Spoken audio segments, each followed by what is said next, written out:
Assalamualaikum warahmatullahi wabarakatuh. Izinkan kami mempresentasikan chapter 15 yaitu Labor Relation and Collective Bargaining atau bahasa Indonesianya hubungan tenaga kerja dan perundingan kolektif. Baik, izinkan kami memperkenalkan diri.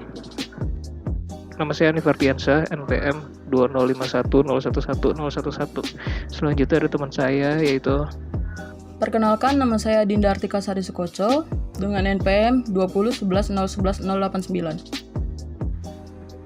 Sebelum ke materi, saya ingin memperjelas learning outcomes atau hasil pembelajaran chapter 15 kali ini.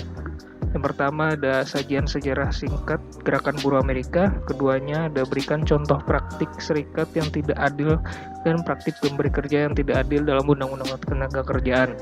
Lalu yang ketiga ada sajikan 3 contoh tentang apa yang harus atau tidak boleh dilakukan seorang supervisor selama penggerak serikat dan pemilihan. Yang keempat ada ilustrasikan 5 contoh tawar-menawar yang tidak dengan itikat baik. Yang kelima ada kembangkan prosedur pengaduan. Yang keenam ada berikan contoh hubungan kerja kooperatif. Learning outcome ini saya ambil dari buku Gary Dessler.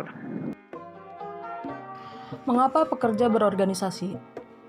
Para ahli telah menghabiskan banyak waktu dan uang untuk mencoba mencari tahu mengapa pekerja berserikat. Dan mereka telah mengajukan banyak teori. Namun, tidak ada jawaban yang sederhana. Bayaran tetap penting. Misalnya, upah mingguan rata-rata baru-baru ini untuk pekerja serikat adalah $980. Dibandingkan untuk pekerja non-serikat yaitu $776. Pekerja serikat juga umumnya menerima lebih banyak hari libur, cuti sakit, cuti tidak dibayar, tunjangan kesehatan, dan tunjangan lainnya, atau sekitar $14,50 per jamnya sebagai tunjangan, dibandingkan dengan sekitar $7,50 per jam untuk pekerja non-serikat.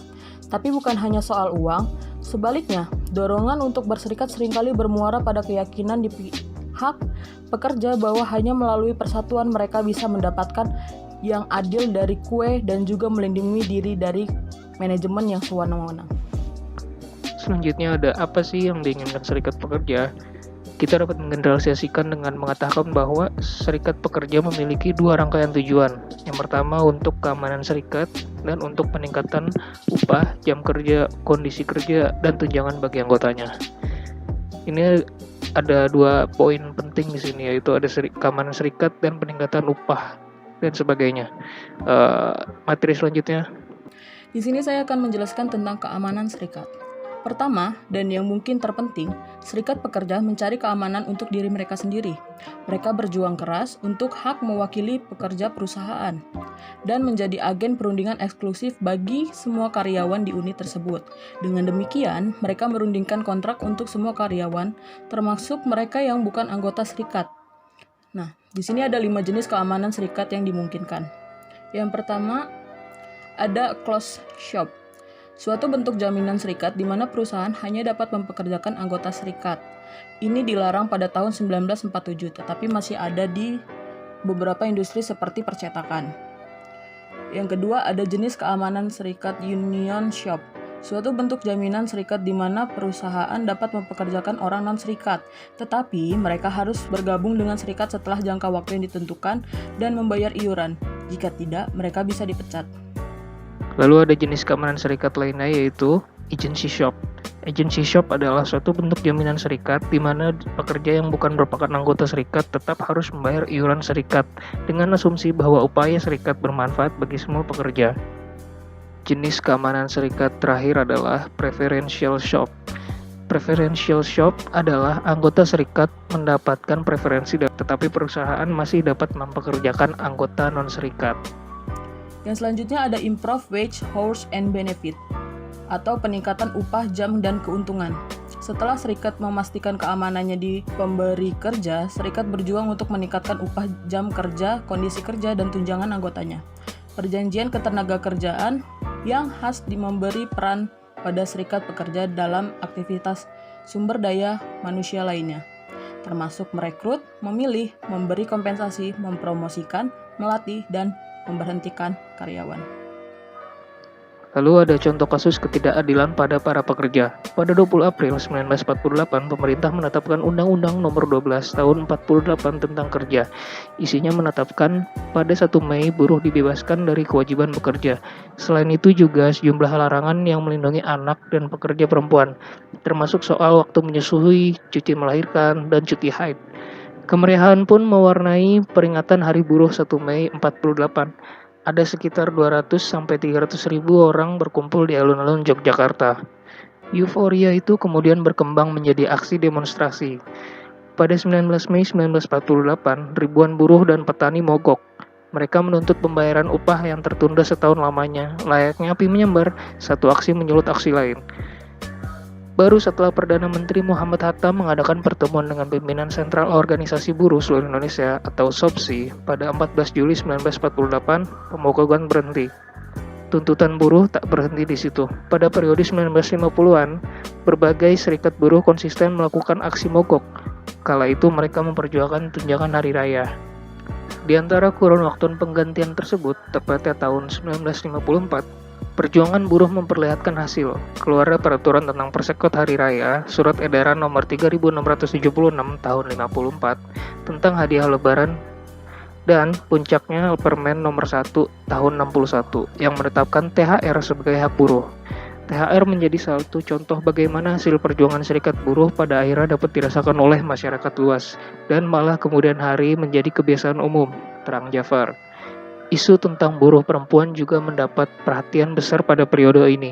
Hal ini terlihat lewat Panitia Sosial Buruh Perempuan yang dibentuk Menteri Perburuhan, Iskandar Teja Sukmana, pada 1951. Juga pengakuan pemerintah terhadap Konvensi ILO Nomor 100 Tahun 1951 yang mengatur kesetaraan upah buruh laki-laki dan perempuan pada 1957.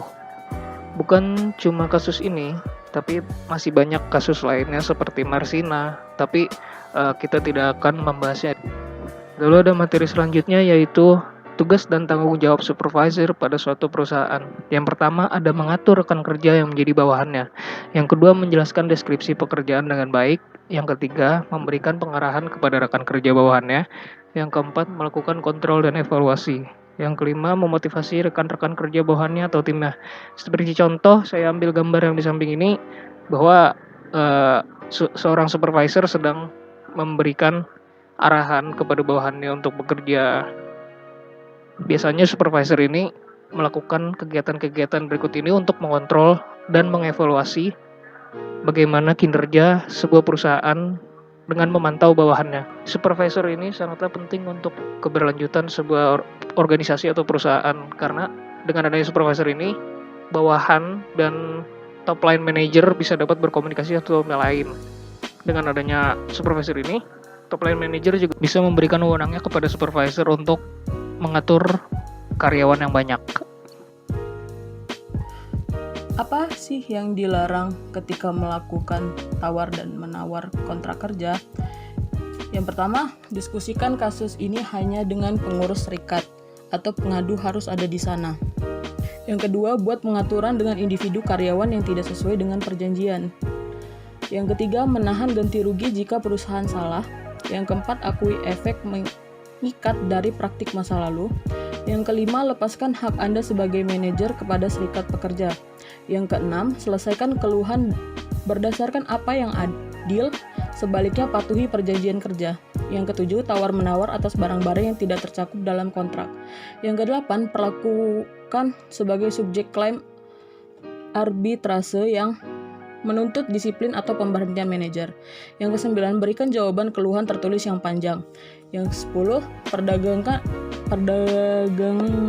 penyelesaian keluhan untuk penarikan keluhan. Yang ke-11, tolak keluhan karena tangan Anda telah diikat oleh manajemen. Yang ke-12, setuju dengan amandemen informal dalam kontrak. Lalu di sini saya akan menunjukkan video tentang apa sih collective bargaining. Meet Lorna. Lorna is a personal support worker and member of SEIU Healthcare. The collective agreement at Lorna's long-term care home is about to expire, but she doesn't really understand what that means for her and her family. So, what is collective bargaining? Well, it's when SEIU healthcare members come together to negotiate a new contract with their employer. The agreement outlines important things like salaries, benefits, vacation time, work hours, and safety conditions. If a new collective agreement is successfully negotiated, we call this a memorandum of agreement. If the bargaining committee likes the deal, the union will recommend it to their members and encourage them to vote in favor of the agreement. This is called the ratification process. If the vote is yes, then the memorandum of agreement is ratified. Why is collective bargaining important? Collective bargaining is the only real way to solve problems in the workplace.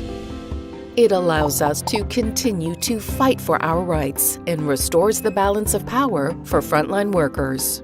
Unfortunately, employers don't always want to give us what we deserve. In fact, they try to take away improvements we have already fought for and won in the past. This is called concession bargaining. Without collective bargaining and our union, we don't have a platform to stand up for ourselves and for fairness and respect in the workplace. Did you know that collective bargaining and pay equity measures significantly reduce the gender pay gap? As workers, we must become a unified and collective force. This puts pressure on our employers and helps us receive better gains and increases. But how? Participate in group actions and call attention to our workplace issues. Elect a strong negotiation team to represent us at the bargaining table. Use our voices to fight for fairness. Lorna is excited and eager to join in. How about you? We can't win if you don't get involved. Start by sharing this video.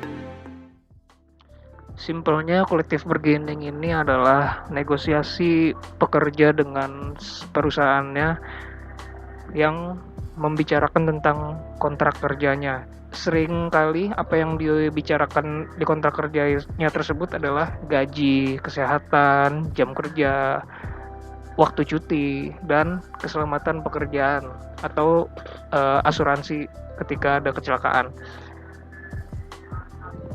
Nah, dari materi sebelumnya kita beranjak ke how to develop a grievance procedure atau bagaimana kita mengajukan pengaduan tentang penyalahgunaan dan pelanggaran kontrak kerja kita. Silakan tonton videonya dulu. A grievance is a complaint against management because management in some way violated the language of the collective agreement. For example, if your contract says that you get paid overtime at time and a half after 40 hours in a week, and your employer insists you take it in time rather than money, then your employer has broken a clause in the collective agreement. Every collective agreement contains a section on the grievance procedure. As a member, you will go to your steward and say, "I want to file a grievance." Your steward takes down the information, and together you go to the supervisor, point out what the contract language says, and ask that it be honored. If the supervisor says no, you can take the grievance to the next step in the grievance process. If the grievance is still unresolved, it can then be referred to an arbitrator who is an independent third party who will listen to both you and the employer and will make a ruling according to the language in the collective agreement. Don't forget that for a legitimate grievance, you need more than a complaint. There must be a violation of the rights spelled out in your collective agreement. It doesn't cover a disagreement between workers. These problems must be addressed in other ways. Some problems are best dealt with by the Health and Safety Committee, a Joint Accommodation Committee, or by an unfair labor practice charge.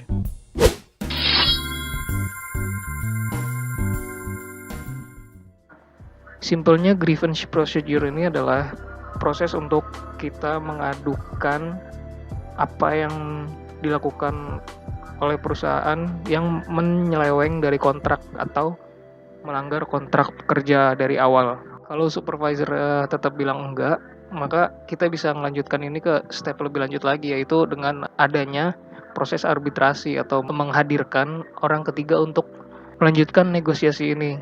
Biasanya negosiasi ini balik lagi ke kontrak tersebut. Biasanya itu kontraknya dibaca-bacain sampai habis. Habis itu ditunjukin bagian mana yang manajemen itu salah, bagian mana yang perusahaan itu salah.